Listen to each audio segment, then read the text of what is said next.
Last है isomerism में? Double bond equivalence. एक ट्रिपल बॉन्ड कितने डबल बॉन्ड के बराबर? 2 डबल बॉन्ड के बराबर। अच्छा, अगर 3 ट्रिपल बॉन्ड है तो क्या क्या पॉसिबिलिटी होता है?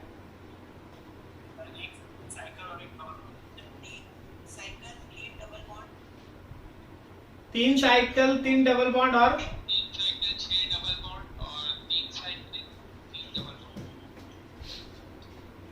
3 साइकिल। अरे यार 3 डबल बॉन्ड है तो 6 साइकिल कहां से ले आएगा?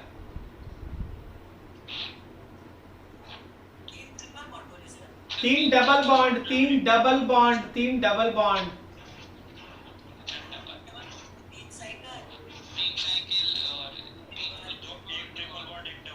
ठीक है, चलो समझ गए। तो डबल बॉन्ड इक्विवेलेंस आप इस तरह से समझ लेते हैं। हाँ, एक छोटा सा डबल बॉन्ड इक्विवेलेंस बता दीजिए, फिर आगे हम देखेंगे इसका कैसे यूज करते हैं। मान लीजिए जैसे हम लोगों के पास मॉलिक्यूल है कुछ ऐसा,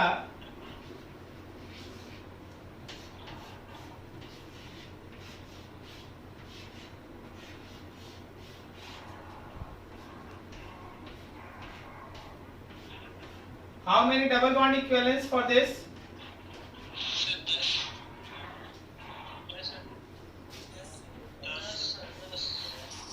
10।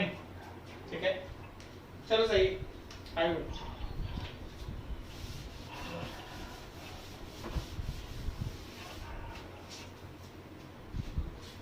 डबल बॉन्ड इक्विवेलेंस हम लोग अगर किसी पर्टिकुलर मॉलिक्यूल का स्ट्रक्चर दिया है तो स्ट्रक्चर देख के आप डबल बॉन्ड इक्विवेलेंस निकाल लेते हैं और आपका ठीक है, बढ़िया काम कर रखे आप।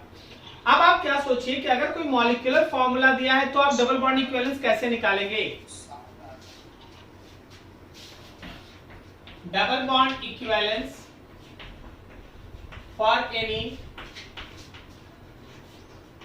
कंपाउंड whose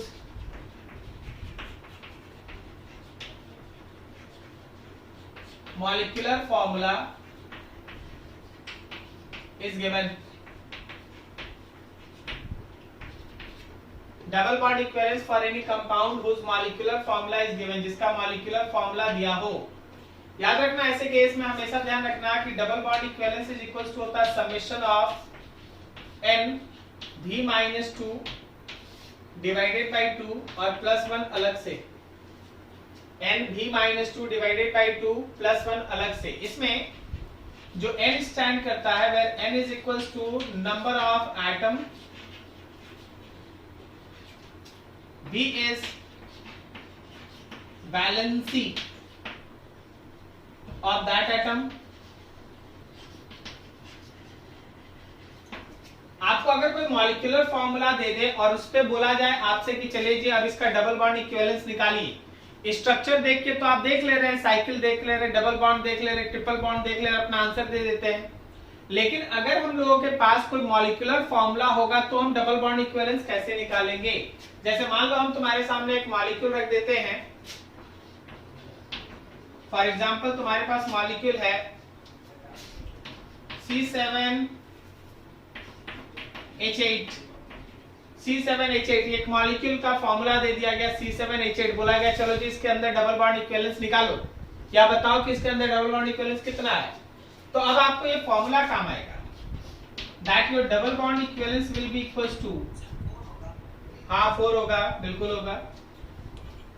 सबसे पहले नंबर ऑफ एटम कार्बन का लो भाई, number of atom carbon 7, valency होता है 4 - 2, समेशन है तो अब दूसरा atom low, number of atom है 8 हाइड्रोजन का, वैलेंसी 1 होता है 1 - 2, सब में डिवाइड करें 2 से और +1 अलग से।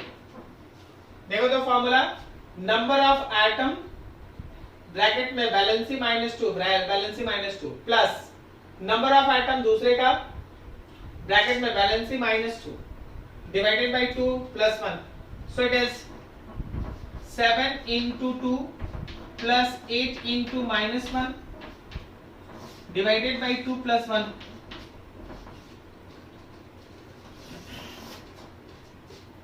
So your double bond equivalence will be 14 में से 8 गया, 6 बचा, 2 से डिवाइड 3 हुआ, प्लस 1 4। तो इसका डबल बॉन्ड इक्विवेलेंस 4 है। हम आपको एक सजेशन देते हैं, कभी भी अगर डबल बॉन्ड इक्विवेलेंस 4 या 4 से अधिक हो तो याद रखना दिमाग में एक बेंजीन रिंग हो सकता है। हम नहीं बोले होता ही, हम बोले हो सकता है। पता आप इसका जब स्ट्रक्चर बनाइएगा तो आप देखिए इसको ध्यान से, ये टॉल्विन है जिसमें बेंजीन रिंग खुद है ना 4 डबल बॉन्ड कंटेन करता है और फिर CH3 है, यही है इसका। तो कोई मॉलिक्यूलर फॉर्मूला के बेसिस पे डबल बॉन्ड इक्विवेलेंस निकालने के लिए you have to use this equation. चलो एक और काम कर लेते हैं, अगला एग्जांपल। C5H10O, C5H10O। चलो इसका डबल बॉन्ड इक्विवेलेंस निकालें। यहां से फॉर्मूला, कार्बन है 5 वैलेंसी है 4 - 2, हाइड्रोजन है 10 वैलेंसी है 1 - 2, ऑक्सीजन है 1 वैलेंसी है 2 - 2, और डिवाइडेड बाय 2 प्लस 1 अलग से देखते चलो। 5 × 2 10 × -1 प्लस 0 डिवाइडेड बाय 2 प्लस 1, ये भी तो कट गया। सो इट इज एक्चुअली 1 केवल। इसका डबल बॉन्ड इक्विवेलेंस केवल 1 है, इसका डबल बॉन्ड इक्विवेलेंस केवल 1 है। क्या समझ में आ रहा है? इसका डबल बॉन्ड इक्विवेलेंस केवल 1 है, ठीक है, डबल बॉन्ड इक्विवेलेंस केवल 1। अब ऐसी सिचुएशन में अगर ये डबल बॉन्ड इक्विवेलेंस केवल 1 है तो आप इसका फॉर्मूला ड्रॉ करें। इसके अंदर या तो एक साइकिल होगा या एक डबल बॉन्ड होगा, सही है ना? तो देख हम इसका फॉर्मूला बनाते हैं। CH3 bond, CH2 bond, CH2 bond, CH2 bond, C double bond O bond H। क्या सेम फॉर्मूला है? या हम चाहेंगे तो एक साइकिल भी बना सकते हैं।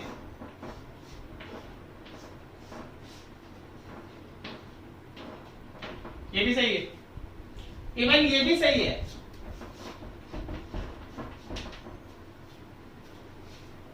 तो ऐसा बहुत सारा हम लोग स्ट्रक्चर देखेंगे। इसी को तो आज हम लोग पढ़ने जा रहे हैं, नाम है उसका फंक्शनल आइसोमेरिज्म। चलिए यहां तक नोट कीजिए, फिर आगे बढ़ते हैं। अब एक देखो बड़ा डिस्कशन है आप लोगों के सामने।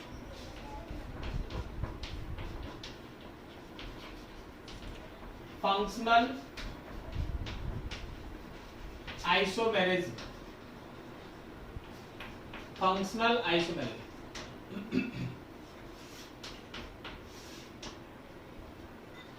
जब हम लोग फंक्शनल आइसोमर का बात करते हैं तो इसमें सेम क्या होता है? सेम होता है उसका molecular formula, number of carbon in main chain, जो मेन चेन में नंबर ऑफ कार्बन है वो सेम होता है, ठीक है। तो इसमें डिफरेंस किस चीज का होता है? डिफरेंस होता है main functional group, functional group का अंतर होता है, ठीक है ना। Unsaturated bonding, unsaturated bonding, double bond, triple bond, ये सब आपस में बदलता है। तो ये सब अलग होगा, फंक्शनल ग्रुप अलग होगा, अनसैचुरेटेड बॉन्डिंग अलग होगा। हो सकता है 2 डबल बॉन्ड हो, उसको हटा के एक ट्रिपल बॉन्ड बना दिया जाए। ऐसे पर्टिकुलर आइसोमर्स को जिसमें मेन फंक्शनल ग्रुप ही चेंज कर जाए, ठीक है, उसको हम लोग कहते हैं फंक्शनल आइसोमर्स। एग्जाम्पल पे एक एक लाइन पे ध्यान से देखना और समझते चलना। जैसे आपके सामने एक छोटा सा एग्जाम्पल रखते हैं।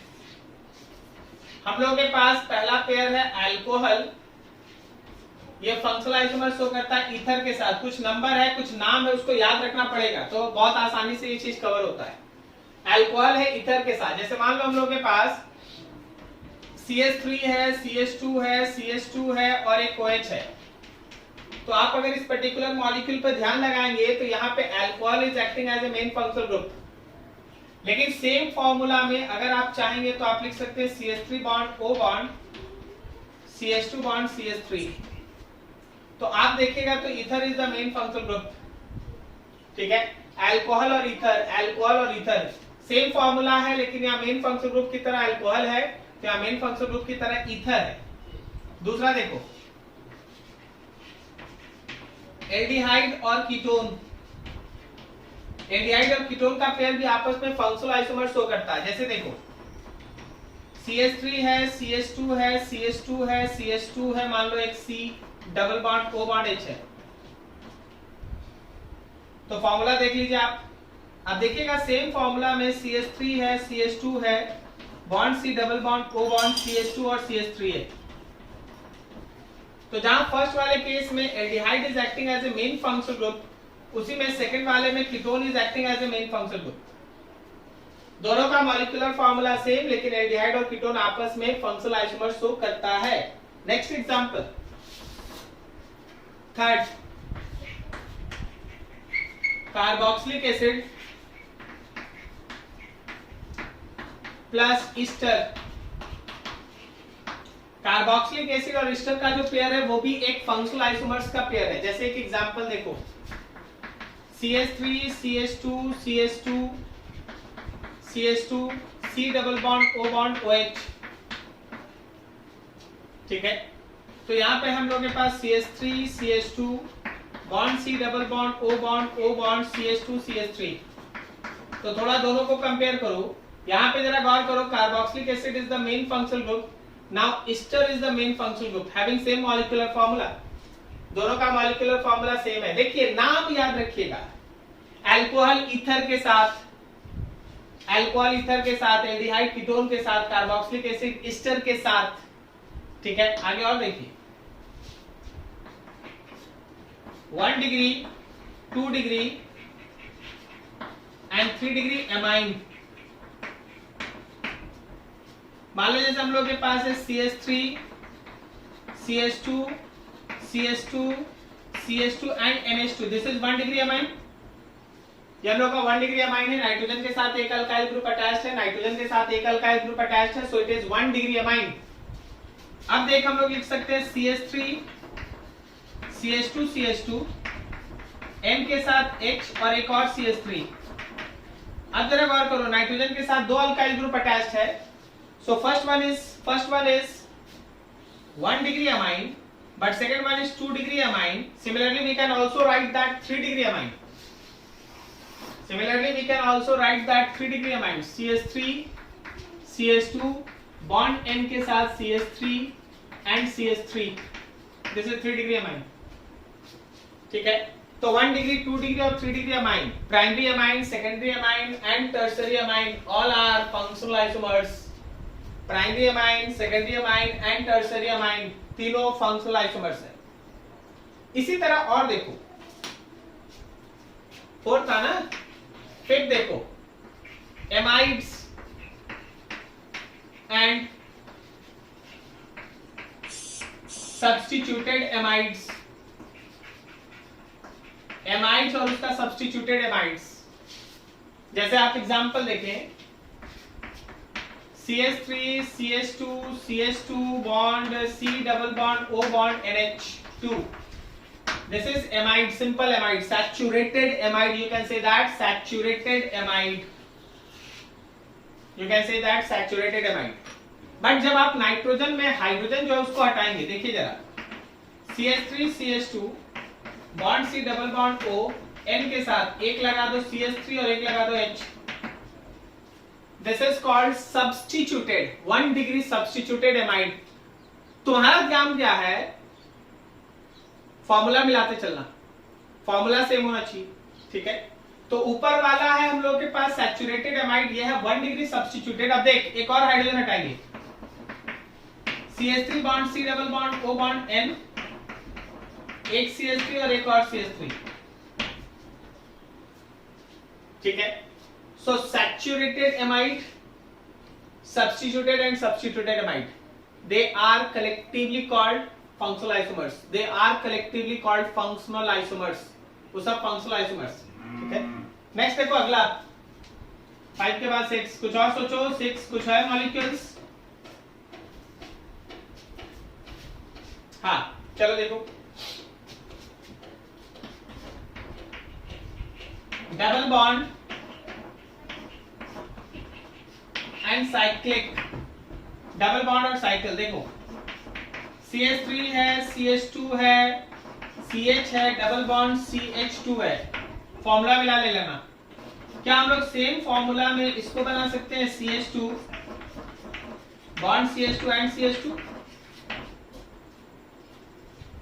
तो डबल बॉन्ड साइकिल के साथ, वैसे तो आप डबल बॉन्ड इक्विवेलेंस में ऑलरेडी देख चुके हैं, डबल बॉन्ड साइकिल बनाओ, ट्रिपल बॉन्ड बनाओ, ये सब तो सब पे आगे बढ़ेंगे।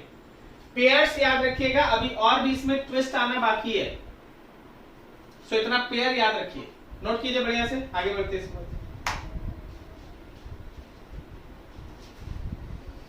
अब तुम डबल बॉन्ड इक्विवेलेंस का रोल देखो क्या है। मान लो तुम्हारे सामने एक मॉलिक्यूल को ड्रॉ करना चाहते हैं, मॉलिक्यूलर फॉर्मूला है हम लोगों के पास,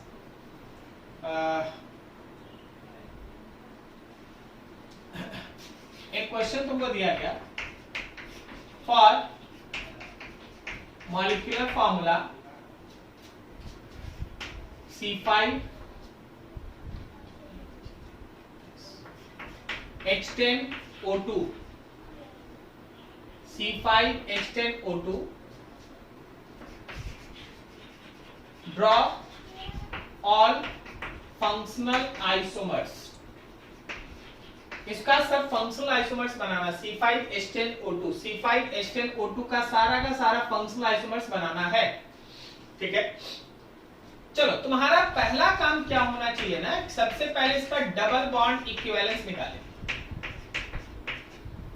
तो देखो जो समेशन वाला फॉर्मूला पढ़े हैं, n है b-2 डिवाइडेड बाई 2 + 1, तो यहाँ पे n के जगह पे 5, b के जगह पे 4 प्लस हाइड्रोजन के लिए 10, 1 - 2 ऑक्सीजन के लिए 2, 2 - 2 बाई 2 एंड +1। देखो देखो कितना आ रहा है, 1 आ रहा है। अच्छा, डबल बॉन्ड इक्विवेलेंस 1 का मतलब बताओ, या तो एक डबल बॉन्ड है नहीं तो एक साइकिल है, यही ना है, या तो एक डबल बॉन्ड है या एक साइकिल है। चलो अब देखो इसका आइसोमर्स हम लोग बनाते हैं। सबसे पहले आप देखिए CH3 CH2 CH2 CH2 and COOH। हमको एक डबल बॉन्ड भी पता चल गया, 2 ऑक्सीजन भी दिख रहा है, तो कार्बोक्सिलिक एसिड तो होगा, कार्बोक्सिलिक एसिड बना दिए एक। अब तुम बोलेगा सर इसमें 4-5 का कार्बन का चेन नहीं बनाइए, कम कर दीजिए, तो सब चेन आइसोमर हो गया, कार्बोक्सिलिक एसिड बन गया। अब कार्बोक्सिलिक एसिड का दूसरा ड्रॉ कीजिएगा तो कार्बोक्सिलिक एसिड नहीं, वो फंक्शनल आइसोमर नहीं है। अब दूसरा बदल के हम ईस्टर लिख सकते हैं, CH3 CH2 ईस्टर लिख सकते हैं ना, 2 हो गया, तो कार्बोक्सिलिक एसिड और ईस्टर। अब कोई और बताओ, कुछ और भी हो सकता है क्या, कुछ और भी हो सकता है क्या? हाँ, अब देख आगे का खेल, बिल्कुल हो सकता है। क्या क्या हो सकता है वो देखो। आप एक एल्कीन बना सकते हैं, CH2 double bond CH bond C bond C और 2 जगह OH आप डाल दीजिए। देखिए यहाँ H3 कर दीजिए, यहाँ H कर दीजिए, यहाँ H कर दीजिए, यहाँ पे, ठीक है। देखिए सेम फॉर्मूला आएगा। एक डबल बॉन्ड का कॉन्सेप्ट मेरे दिमाग में कहां से आया, बिकॉज एक डबल बॉन्ड इक्विवेलेंस 1 है, तो एक डबल बॉन्ड हम लोग बना सकते हैं। नहीं समझा? ठीक है ना? तुम और बताओ, और क्या एक बना सकता है? एक साइकिल भी बना सकते हैं, एक साइकिल भी बना सकते हैं। CH2 bond CH2 bond CH2 bond CH2, 4 हो गया।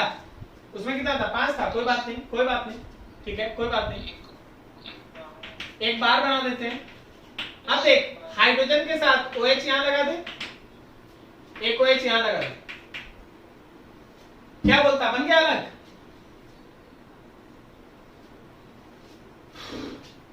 बोलो जी, इसका बैटरी खत्म हो गई थी। बना रहे हैं, साइक्लोमिस्टर बनाइएगा तो साइकिल का एक डबल बॉन्ड इक्विवेलेंस और ईस्टर का फिर एक और double bond O, 2 double bond equivalence चाहिए ना।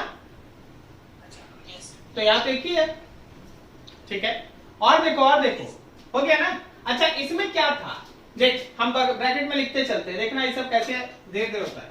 ये कार्बोक्सिलिक एसिड है, ये वाला ये ईस्टर है, ये इन प्लस ओल ओल है, इन प्लस 2 को ओल है, सही है ना, ठीक है। ये क्या है, साइक्लिक प्लस ओल ओल, यही है ना। अब तुम थोड़ा और पीछे जाओ, जहां भी ओल है वहां ईथर भी तो हो सकता है, जहां अल्कोहल का ओल है वहां ईथर भी तो हो सकता है।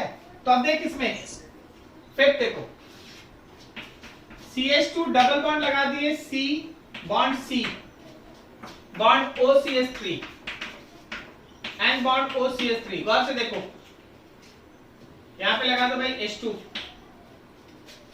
देखो सेम फॉर्मूला है,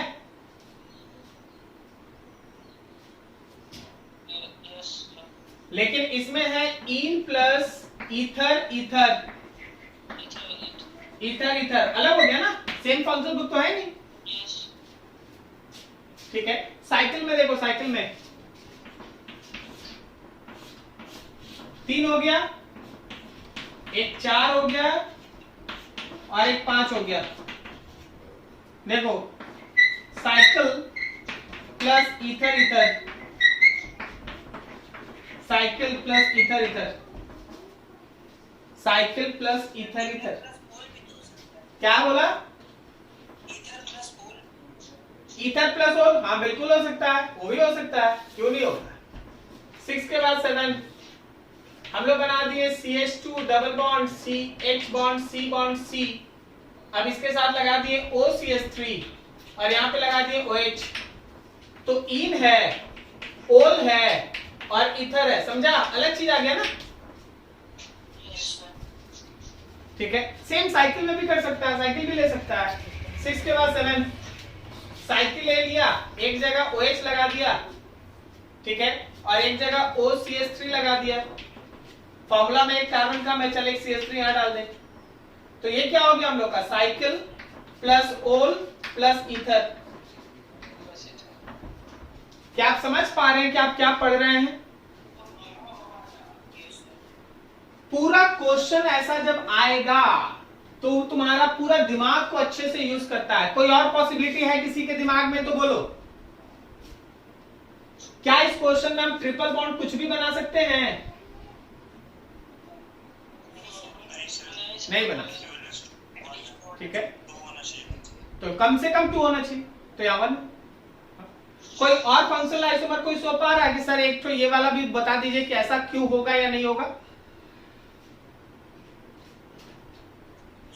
अच्छा यहाँ 3 बनाए, इसके जगह अगर हम 4 कार्बन का चेन बना ले तो क्या वो फंक्शनल आइसोमर होगा कि वो चेन आइसोमर हो जाएगा? चेन होगा, तो हमको तो फंक्शनल आइसोमर चाहिए। नोट करो बढ़िया से।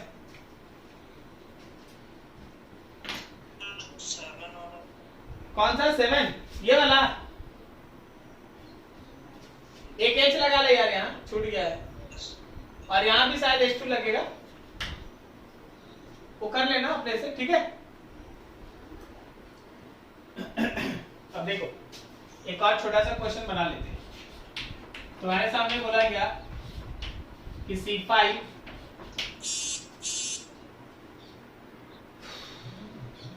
C5H8 molecule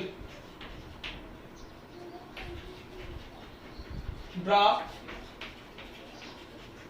possible functional isomers। C5H8 कोई डायरेक्ट बता सकता है डबल बॉन्ड इक्विवेलेंस?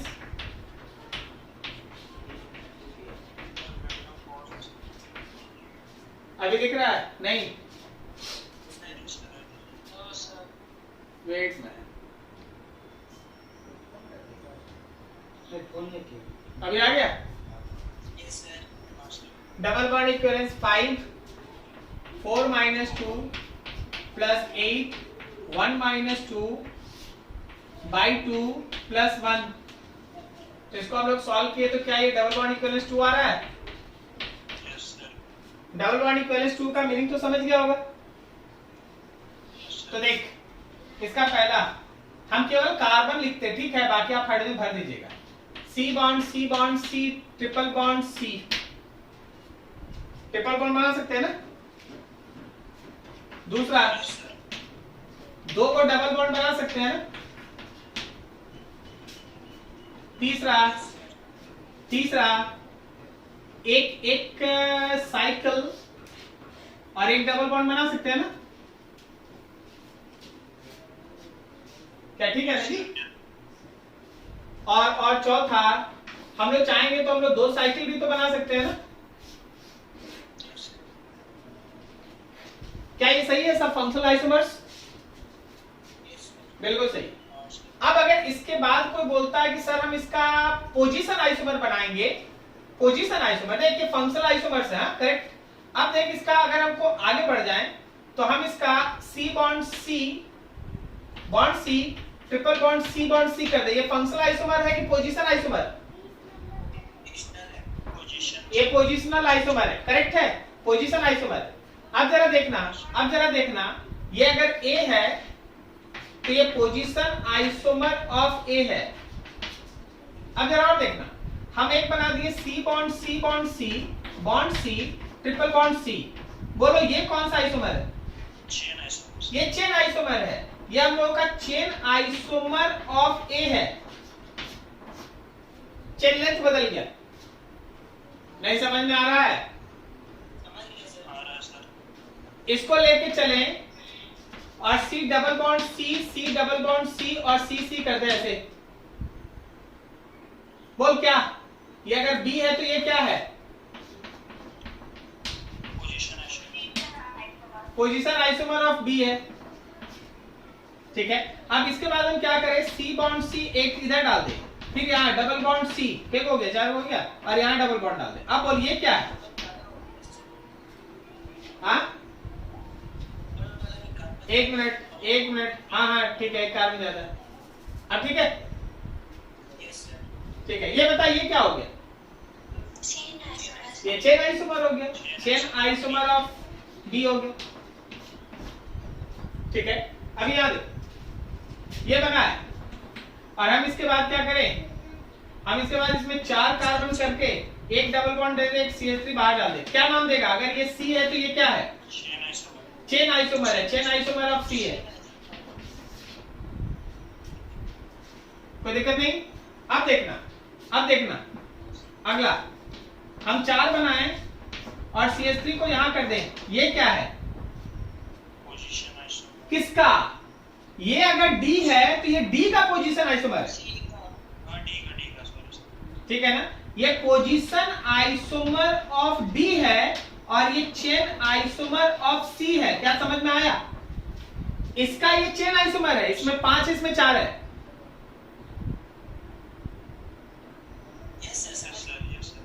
और D का ये क्या है? D का ये क्या है? पोजीशन है, या CH3 था या CH3, तो D का ये पोजीशन आइसोमर है, जबकि C का ये चेन आइसोमर।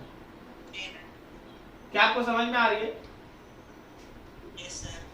नोट करो इसको, इसमें कुछ भी हो सकता है, इसमें कुछ नहीं हो सकता। कम से कम 2 साइकिल बनाने के लिए 5 कार्बन चाहिए, 5 कार्बन से कम कार्बन में आप 2 साइकिल कभी बना ही नहीं सकते। कम से कम 5 कार्बन चाहिए 2 साइकिल के लिए।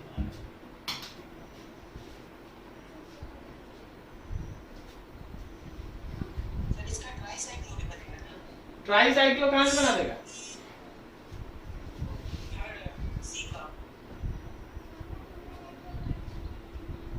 और इसमें बोल रहा है, हाँ बिल्कुल बना सकते हैं, एकदम बना सकते हैं। 3 साइकिल का रिंग, 3 कार्बन का रिंग बनाएंगे, 2 CH3 बाहर कर देंगे।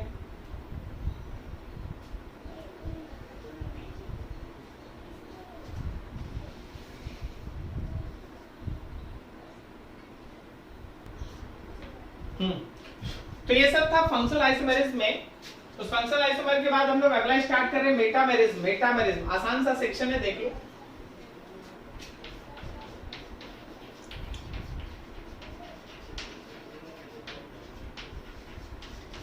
Metamerism exists in bivalent functional group। ये बाईवैलेंट फंक्शनल ग्रुप में एग्जिस्ट करता है, बाईवैलेंट फंक्शनल ग्रुप में ये एग्जिस्ट करता है, जैसे such as ether, thioether, ketone, like that, ether, thioether, ketone, like that, उन सब में ये एग्जिस्ट करता है। अब आगे सुनना, इसमें डिफरेंस किस चीज का होता है? Difference in number of carbon attached at two ends of any bivalent functional group। जो हम लोग का बाईवैलेंट फंक्शनल ग्रुप है उसके दोनों तरफ जो नंबर ऑफ कार्बन है उसमें अंतर आएगा। जैसे आप एग्जांपल देखो और समझो, हम लोग एक ईथर बनाए हैं CH3 CH2 CH2 bond O bond CH3। अब देखो ये एक ऐसा ईथर है जिसके एक तरफ 3 कार्बन है और एक तरफ 1 कार्बन है। तो हम लोग अगर चाहें तो हम लोग इसका दूसरा आइसोमर ऐसा भी तो बना सकते हैं ना, CH3 CH2 O bond CH2 CH3। इधर भी आपके पास 2 कार्बन और इधर भी आपके पास 2 कार्बन, ठीक है, 3 कार्बन 1 कार्बन, 2 कार्बन 2 कार्बन। तो they are different and they are pair of metamers, they are pair of metamers, ये सब मेटामर। जैसा अगला एग्जांपल देखो,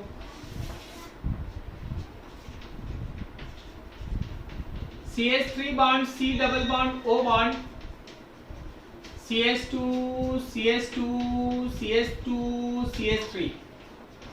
तो एक तरफ भाई 1 कार्बन और एक तरफ देख 4 कार्बन।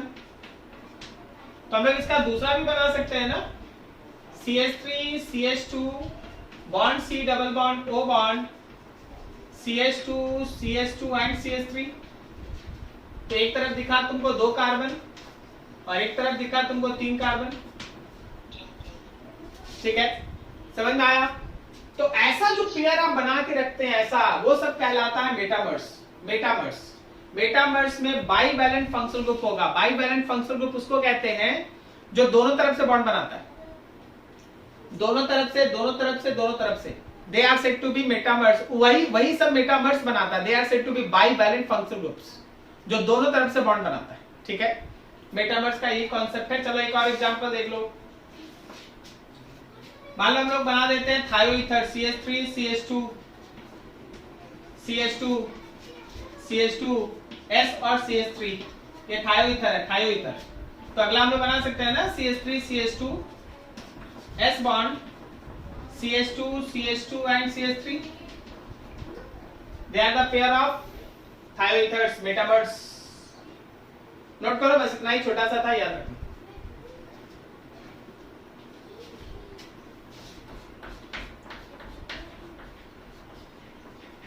टॉटोमेरिज,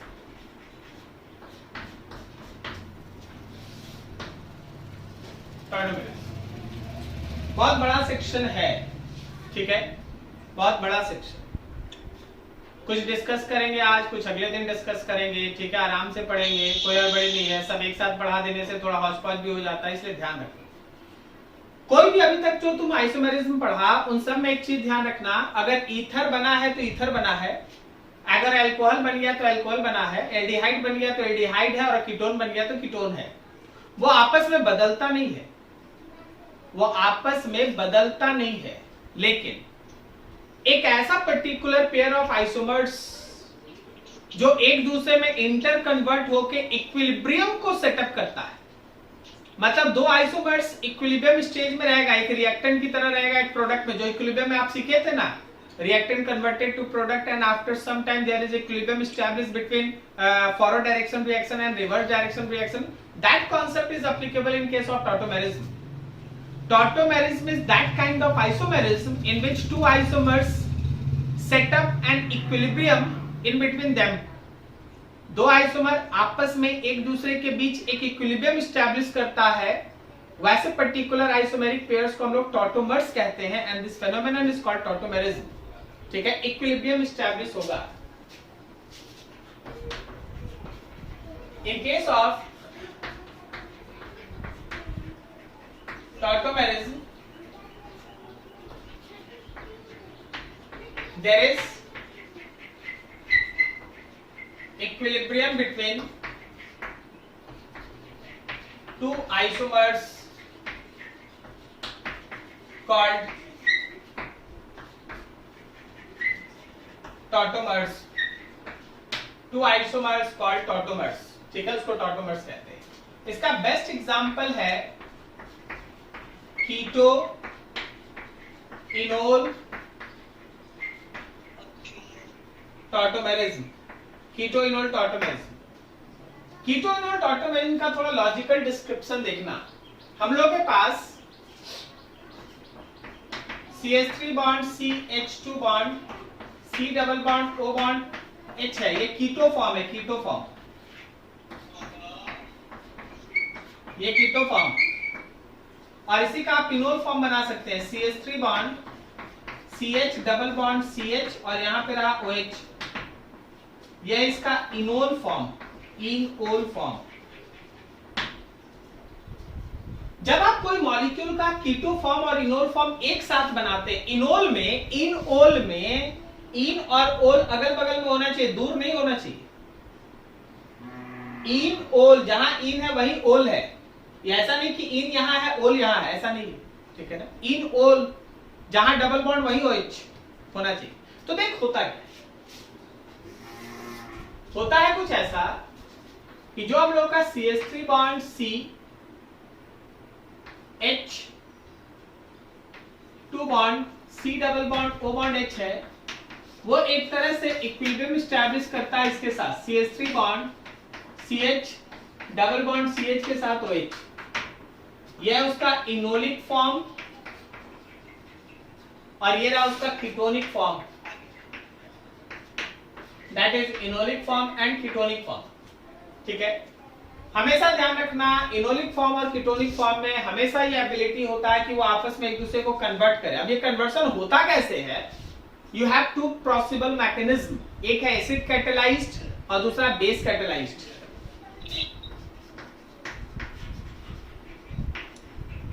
मैकेनिज्म फर्स्ट है एसिड कैटेलाइज्ड। मान लो जैसे हम लोगों के पास, सपोज हम लोगों के पास है CH3 bond CH2 bond C double bond O bond H और आप इसमें एसिड डाल दिए, एसिड का H+ आप यूज कर लिए। देखिए एसिड में हमेशा ध्यान रखिए H+ होगा और फिर उसका एनायन होगा। जैसे आप HCl यूज कर लिए तो H+ यूज किए फिर Cl-, आप H2SO4 यूज कर लिए तो H+ यूज कर लिए फिर HSO4-। तो हमेशा दो चीज होता है, एक H+ होता है, दूसरा उसका एनायन होता है। क्लियर है? या तो होता क्या है, शुरुआती दौर में ऑक्सीजन अपना पेयर ऑफ इलेक्ट्रॉन H+ को देता है, तो हम लोग के पास बनता है CH3 bond CH2 bond C double bond O के साथ H होगा और यहाँ पे H होगा और ऑक्सीजन पे प्लस होगा। अब ऑक्सीजन पे जैसे ही प्लस होता है ना, वो तुरंत कार्बन से अपना पेयर ऑफ इलेक्ट्रॉन खींच लेता है। जब वो कार्बन से अपना पेयर ऑफ इलेक्ट्रॉन खींचता है तो आपके पास बन जाता है CH3 bond CH bond COH, यहाँ H कार्बन पे प्लस है और हम एक हाइड्रोजन अब बाहर लिखना चाहते हैं, एक हाइड्रोजन हम बाहर लिख दिए। अब देख होता क्या है कि जो मेरे पास एनायन है, जिस एसिड का H+ आप यूज कर लिए थे उसका एनायन होगा। वो एनायन क्या करता है, इस हाइड्रोजन को अप्रोच करता है तो हाइड्रोजन अपना पेयर ऑफ इलेक्ट्रॉन यहाँ डोनेट करके निकल जाता है और तुम्हारे पास बनता है CH3 bond CH double bond C के साथ OH और एक H। This is enolic form. तो आप स्टार्ट किए थे कीटोनिक फॉर्म से और आप खत्म किए हैं इनोलिक फॉर्म पे। This is acid catalysed conversion of ketonic form to enolic form. Acid catalyzed conversion of ketonic form to enolic form. Similarly, base catalyzed also can happen.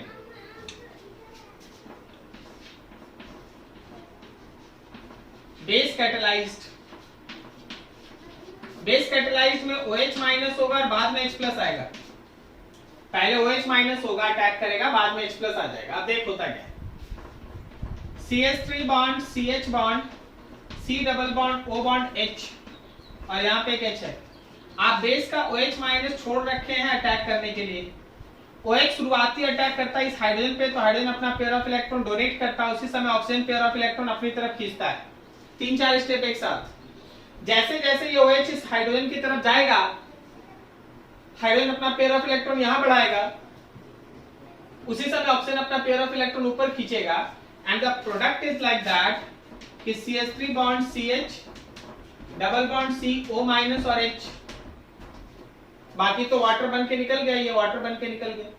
अब जो O पे माइनस आया है वो तुरंत अगले स्टेप के H प्लस के साथ कंबाइन कर जाएगा और हम लोग के पास बन जाएगा CH3 bond CH double bond C के साथ OH एंड H।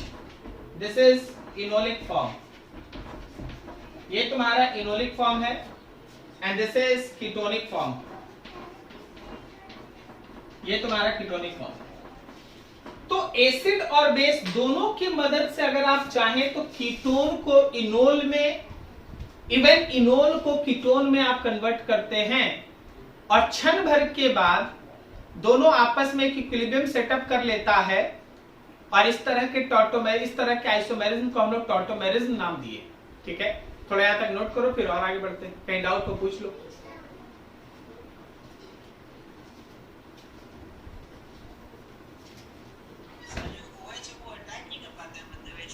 कौन? ये वाला, ये वाला तो वही तो OH लेके निकला है। क्यों?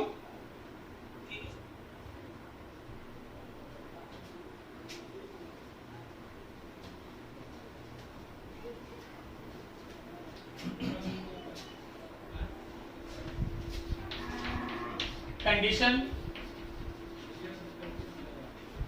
for any molecule to show tautomerism. कौन सा मॉलिक्यूल है जो टॉटोमेरिज्म शो करता है? हमेशा ध्यान रखना कि जो हमारा C डबल बॉन्ड O के बाद वाला कार्बन होता है ना, C डबल बॉन्ड O के बाद वाला जो कार्बन होता है, इसको हम लोग, ये होना चाहिए sp3 hybridised plus 1 alpha hydrogen at least. C double bond O के बगल वाला कार्बन sp3 हाइब्रिडाइज्ड होना चाहिए और कम से कम उस पे एक अल्फा हाइड्रोजन होना चाहिए, एक हाइड्रोजन होना चाहिए। ठीक है ना? अगर कोई मॉलिक्यूल में ऐसा कंडीशन है तो वो कीटो इनोल टॉटोमेरिज्म शो करेगा। सीधा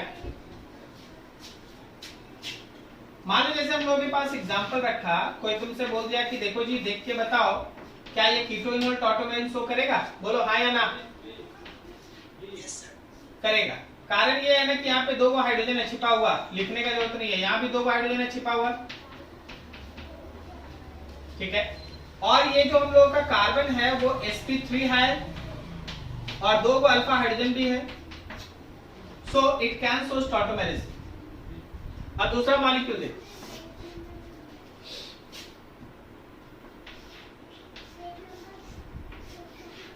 ये डबल बॉन्ड O, यहां CH3 और CH3, यहां CH3 और CH3, क्या बोलता है ये टॉटोमेरिज्म शो करेगा या नहीं? क्यों नहीं करेगा? नो अल्फा हाइड्रोजन, इसमें अल्फा हाइड्रोजन है ही नहीं। ठीक है, अगला देखो,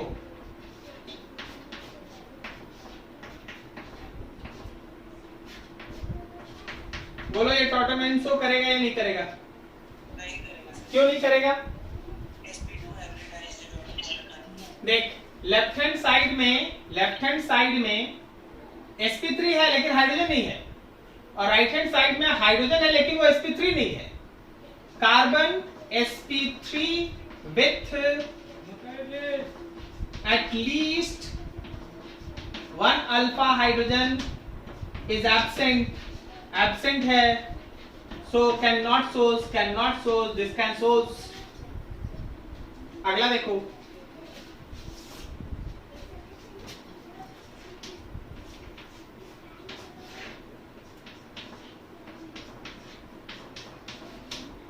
क्या ये मॉलिक्यूल टॉटोमेरिज्म शो करेगा? करेगा, बिल्कुल करेगा। यहां देख, कहानी है सही, यहां भी चल रहा है ठीक ठाक, और यहां भी है दो गो, सो कैन शोज टॉटोमेरिज्म। ठीक है, next molecule CH3 bond CH, double bond CH bond C, double bond O bond CH, CH3 CH3 CH3। क्या बोलता है? कैन इट शोज टॉटोमेरिज्म और not? No. Reason? sp2 hybridized, sp3 without alpha hydrogen. क्या समझ में आया? Note करो यहाँ पे।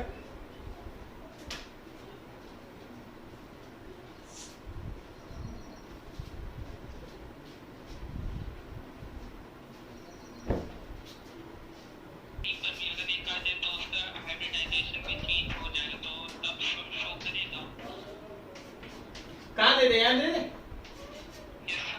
तो यार कार्बन 5 बॉन्ड बना लिया।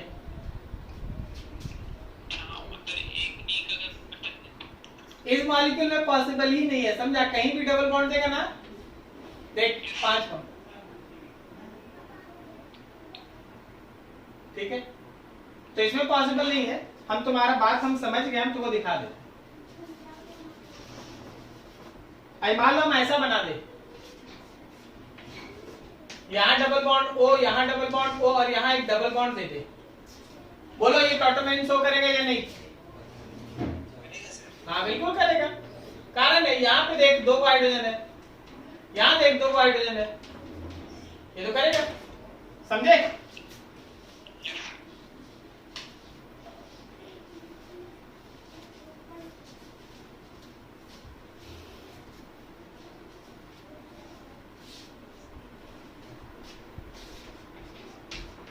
concept of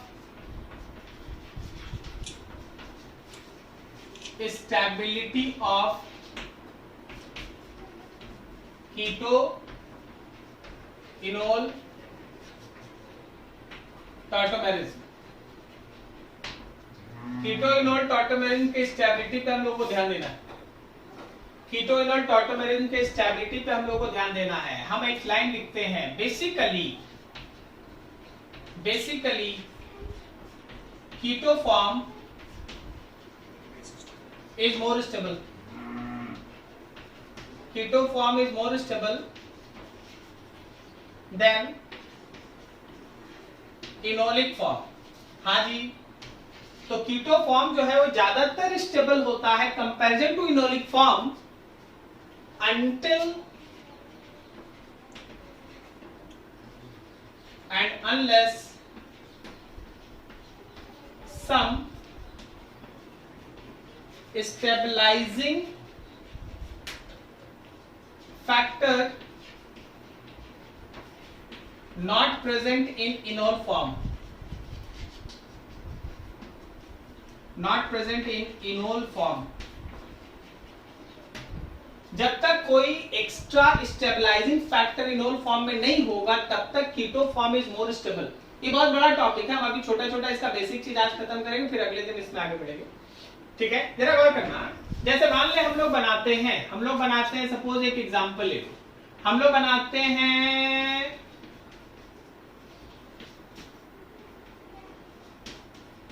कोई एक एल्डिहाइड, तो आप एल्डिहाइड ऐसे ही ना बना के रखते हैं। आप कभी भी देखे हैं कि एल्डिहाइड नहीं इस फॉर्म में नहीं एग्जिस्ट करता, एल्डिहाइड तुम्हारे पास ऐसे एग्जिस्ट करता है, ऐसा होता है क्या कि आप है ना इस तरह से बना के रखे कहीं एल्डिहाइड? नहीं, बेसिकली यही होता है। तो हम इसको ऐसे दिखाते हैं, एरो को समझना, ऊपर छोटा नीचे बड़ा, मतलब मोर स्टेबल। तुम्हारा जो इक्विलिब्रियम है वो लेफ्ट हैंड साइड में ज्यादा होगा, लेस स्टेबल, इनोल फॉर्म में कम होगा। इक्विलिब्रियम कीटोनिक फॉर्म में ज्यादा होगा और इनोलिक फॉर्म में कम होगा, enol form is less stable. ठीक है, जैसे अगला एग्जांपल देखो, अगर हम तुमसे बोले कि देखो भाई ये एक मॉलिक्यूल है तो ये है उसका इनोलिक फॉर्म,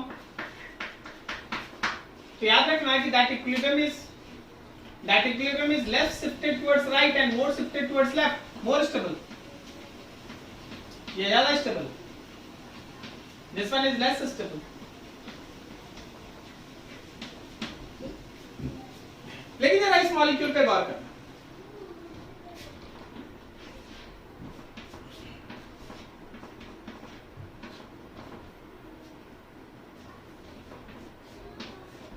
अपने से सोच के बताओ दोनों में ज्यादा स्टेबल कौन, लेफ्ट या राइट? क्यों right? Very good. Right is 100%, 99% actually stable. Reason it is phenol. यहां एरोमेटिसिटी है, भले वो इनोलिक फॉर्म है, भले वो इनोलिक फॉर्म है, लेकिन यहां एरोमेटिक स्टेबिलिटी है, एरोमेटिक स्टेबिलिटी है. सो इट इज मोर स्टेबल. ठीक है, ये कीटो फॉर्म है, लेकिन यहां कोई वैसा एक स्टेबलाइजिंग फैक्टर नहीं है. So this one is less stable. क्या आप समझ पा रहे हैं कि आपको ये लाइन समझ में आया? until and unless there is no some extra factor is present. तो यहाँ पे इनोल फॉर्म मोर स्टेबल हो गया. क्यों? क्योंकि उसमें एरोमेटिसिटी है. तो भले वो इनोल है, हमेशा लेस स्टेबल होता है, लेकिन इस केस में ज्यादा स्टेबल है. कारण है उसके अंदर एरोमेटिसिटी उसको एक्स्ट्रा स्टेबिलिटी प्रोवाइड करता है. क्लियर हुआ? ठीक है, आज इतना नोट कर लो. अगले दिन देखेंगे कि इनोल फॉर्म कब कब ज्यादा स्टेबल हो जाता है. इनोल फॉर्म कब कब ज्यादा स्टेबल हो जाता है. कीटोन के लिए तो कहानी लिखा हुआ है, जनरली कीटोन ज्यादा स्टेबल होता है, लेकिन इनोल फॉर्म कब कब ज्यादा स्टेबल हो जाता है वो हम लोग अगले दिन देखेंगे. ठीक है, नोट करो इतना.